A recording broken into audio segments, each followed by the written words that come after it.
The morning of September 11, 2001, dawned clear and blue over New York City. The streets were already alive. Children hurrying to school, taxis honking impatiently, the hum of ordinary life filling the air. In the Twin Towers, thousands of workers took their seats behind glass windows, sipping coffee, checking emails, laughing over trivial things. No one could have imagined that within moments the world would change forever. At exactly 8:46 a.m., American Airlines Flight 11, hijacked and under the control of men trained by Osama bin Laden's network, crashed into the North Tower of the World Trade Center. The sound was unlike anything anyone had ever heard, a thunder that seemed to tear through reality itself. Flames burst from the upper floors, smoke coiling upward into the clear sky. At first, confusion reigned. People thought it was an accident, a terrible mechanical failure. Television networks scrambled to cover the breaking story, broadcasting live images of a burning skyscraper. But then, at 9:03 a.m., the second plane, United Airlines Flight 175, struck the South Tower. The explosion bloomed into an orange inferno, and all illusions of accident were gone. America was under attack. The unthinkable had become real. Across the ocean, hidden in the mountains of Afghanistan, Osama bin Laden watched. The plan he had crafted for years was unfolding with surgical precision. 19 men trained in his camps had hijacked 4 commercial airliners, turning them into weapons. 2 were now embedded in the heart of New York City. The third, at 9:37 a.m., crashed into the Pentagon, the very symbol of American military might. The fourth, United Flight 93, never reached its target. Passengers aboard fought back, forcing the plane to crash in a field in Pennsylvania at 10:03 a.m. Nearly 3,000 innocent souls perished within hours. In New York, chaos became despair. Smoke and ash rained down on the city as people screamed, ran, and fell to their knees in disbelief. Inside the towers, workers trapped above the impact zones made desperate calls to their loved ones, whispering final goodbyes through phones that would soon fall silent. Firefighters and police officers rushed into the burning buildings, climbing stairwells filled with smoke, carrying hoses and courage. They knew they might not come back, but they went anyway. And then, at 9:59 a.m., the South Tower collapsed. A cloud of dust rolled through the streets, swallowing everything in grey. The North Tower followed at 10:28 a.m. The skyline of New York, the pride of America, was reduced to rubble. The world watched in horror. Television screens showed people covered in ash, wandering aimlessly through streets that looked like a war zone. Parents held photos of their missing children. Strangers embraced each other, crying, praying, trying to understand. It wasn't just the United States that mourned that day. It was humanity itself. For Osama bin Laden, however, it was victory. Hidden deep in the mountains, he received news of the towers collapsing and reportedly smiled. To him, this was divine justice, the hand of God punishing a nation he viewed as corrupt and arrogant. But even in that moment of triumph, he could not have foreseen the storm that would follow. Within hours, America began to unite in grief and rage. The name Osama bin Laden spread like fire through every home. The world's most powerful nation had found its enemy. President George W. Bush vowed vengeance, declaring a war on terror. The U.S. demanded that Afghanistan's Taliban government hand over bin Laden, but they refused. What followed was an invasion that would last 2 decades. American troops flooded into Afghanistan, guided by satellite images and whispers from informants. The air was filled with the roar of bombers and the dust of villages torn apart. In caves and safe houses, Osama moved constantly, his network shrinking as his enemies closed in. Yet for years he remained elusive, a phantom, always one step ahead. The United States bombed the mountains of Tora Bora, believing he was trapped there, but he escaped through the rugged passes, disappearing into Pakistan. The world was reshaped by what he had done. Airports became fortresses of security. Fear became a part of daily life. War spread to Iraq and beyond. Innocent people across the globe paid the price for his vision of holy war. Cities were rebuilt, but hearts remained scarred. The 21st century had begun not with hope, but with fire. In the years that followed, Al-Qaeda became both legend and nightmare. Some saw bin Laden as a symbol of defiance against the West, others as the embodiment of evil. He released videos, his face calm and composed, sitting cross-legged against a plain backdrop, delivering sermons to the world. He spoke of oppression, of divine duty, of the fall of empires. But behind his poetic words was the blood of thousands. He moved from one safe house to another, protected by loyal followers and sympathetic networks. His beard grew long and grey, his eyes tired but still burning with conviction. He wrote letters to his deputies, issuing orders, analyzing global politics, and dreaming of new attacks that never came. The years in hiding aged him, but his mind remained sharp, always watching, always waiting.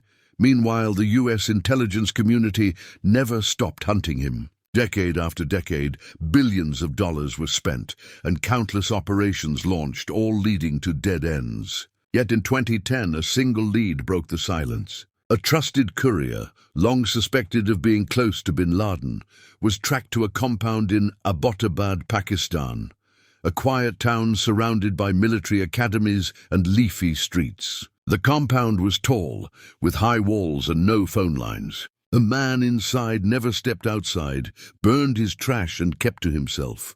The CIA watched for months, gathering every clue until the conclusion became undeniable. They had found him. On the night of May 2, 2011, under the cover of darkness, 2 stealth helicopters carried a team of U.S. Navy SEALs across the Pakistani border. The mission was simple and dangerous: capture or kill Osama bin Laden. The helicopters landed silently inside the compound. The men moved through the shadows, guns raised, hearts steady. In minutes, they breached doors and cleared rooms. The sound of gunfire echoed briefly, short, sharp bursts of history being rewritten. On the top floor, they found him. He was unarmed, standing near his wives, startled but defiant. Within seconds, it was over. The radio crackled with the words that marked the end of a decade-long pursuit. Geronimo Iquia, enemy killed in action. Osama bin Laden, the most wanted man in the world, was dead.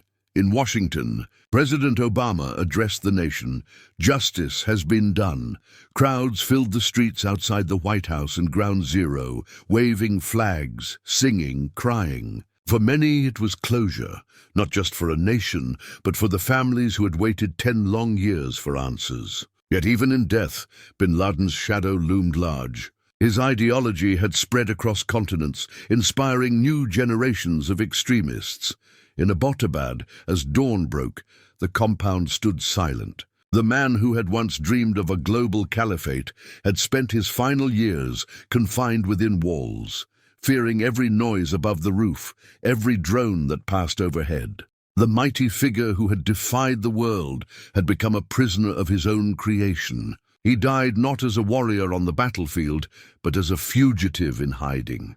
In New York, a new tower rose where the old ones had fallen, the One World Trade Center, standing as a monument of resilience. People gathered each year to read the names of the dead, to remember the lives lost and the heroes who ran into the fire when everyone else fled.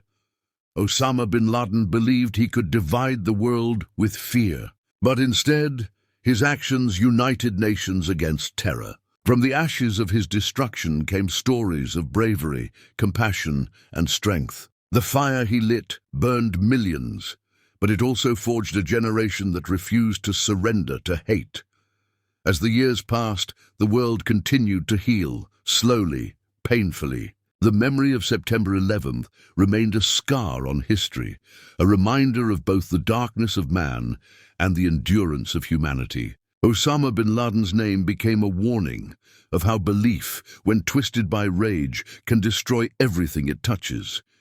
He had once said he wanted to change the world, and he did, but not as he had dreamed. He became the architect of sorrow, the man who turned faith into fire. Yet in the end, his death proved what his life could not. that even the mightiest terror can be silenced, and that from the ruins of fear, hope always rises again. It was a day that changed the world forever. Thousands perished, nations trembled, and behind it all stood one man, a man who would become the face of fear, hatred, and unrelenting conviction. But who was Osama bin Laden? Really? A monster born or a believer broken? Cut to a desert landscape. The wind howls softly over dunes. A lone figure walks across the sand, his shadow long and uncertain. To understand how the world reached that terrible morning of September 11th, 2001, we must go back to where it all began. To a child born into wealth, but destined for war. He was born in Riyadh, Saudi Arabia, in 1957. Osama bin Mohammed bin Awad bin Laden, the 17th son of a billionaire construction magnate, Mohammed bin Laden, and one of his many wives. His family was among the richest and most respected in the entire kingdom. They were not only builders of roads and palaces, but also of dreams and empires. The bin Laden family's fortune was woven into the very fabric of Saudi Arabia itself, a symbol of prosperity, loyalty, and divine favor. But within this sprawling empire, a single child grew up with eyes fixed on something far beyond gold or glass towers, something eternal, something spiritual. From the very beginning, Osama was different. While his brothers chased fast cars through the desert highways of Jeddah and traveled to Europe for studies, Osama found comfort in quiet corners of mosques, his head bent over verses of the Quran. He had no interest in the luxuries that surrounded him, not the marble halls, not the servants, not the endless flow of money. His world was one of prayer and thought, filled with the sermons of imams who spoke about purity, devotion, and the duty of a true believer. His teachers described him as shy and deeply polite, a young man who rarely raised his voice, who preferred the company of religious scholars over the laughter of his peers. Yet behind his calm exterior was a mind that was beginning to question everything: the wealth, the Western influences creeping into Arabia, and the moral decay he saw in those around him.